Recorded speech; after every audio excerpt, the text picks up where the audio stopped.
1 Kings chapter 19, verse 1-21.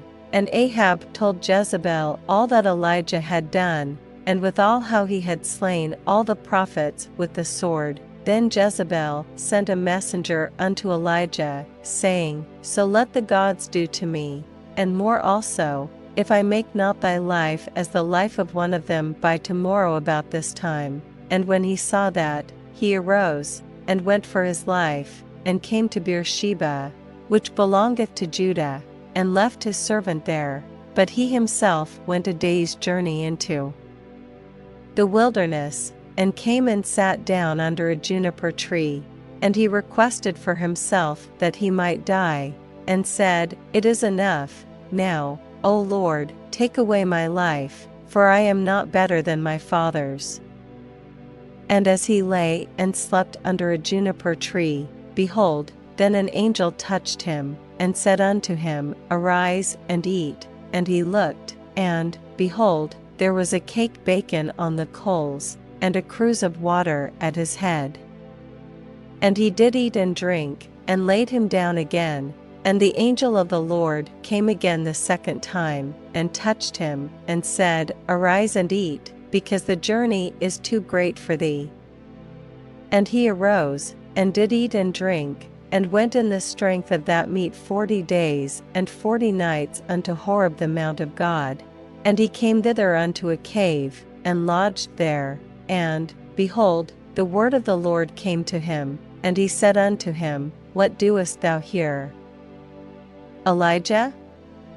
And he said, I have been very jealous for the Lord God of hosts, for the children of Israel have forsaken thy covenant, thrown down thine altars, and slain thy prophets with the sword, and I, even I only, am left, and they seek my life, to take it away. And he said, Go forth, and stand upon the mount before the Lord. And, behold, the Lord passed by, and a great and strong wind rent the mountains, and brake in pieces the rocks before the Lord, but the Lord was not in the wind, and after the wind an earthquake, but the Lord was not in the earthquake. And after the earthquake a fire, but the Lord was not in the fire, and after the fire a still small voice. And it was so, when Elijah heard it, that he wrapped his face in his mantle, and went out, and stood in the entering in of the cave. And, behold, there came a voice unto him, and said, What doest thou here, Elijah? And he said, I have been very jealous for the Lord God of hosts, because the children of Israel have forsaken thy covenant, thrown down thine altars, and slain thy prophets with the sword, and I, even I only, am left, and they seek my life, to take it away. And the Lord said unto him, Go, return on thy way to the wilderness of Damascus, and when thou comest, anoint Hazael to be king over Syria, and Jehu the son of Nimshi shalt thou anoint to be king over Israel, and Elisha the son of Shaphat of Abel-Meholah shalt thou anoint to be prophet in thy room.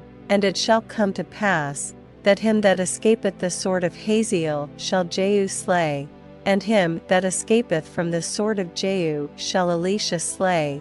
Yet I have left me 7,000 in Israel, all the knees which have not bowed unto Baal, and every mouth which hath not kissed him. So he departed thence, and found Elisha the son of Shaphat, who was plowing with 12 yoke of oxen before him, and he with the 12th. And Elijah passed by him, and cast his mantle upon him, and he left the oxen, and ran after Elijah, and said, Let me, I pray thee, kiss my father and my mother, and then I will follow thee. And he said unto him, Go back again, for what have I done to thee? And he returned back from him, and took a yoke of oxen, and slew them, and boiled their flesh with the instruments of the oxen, and gave unto the people, and they did eat. Then he arose, and went after Elijah, and ministered unto him.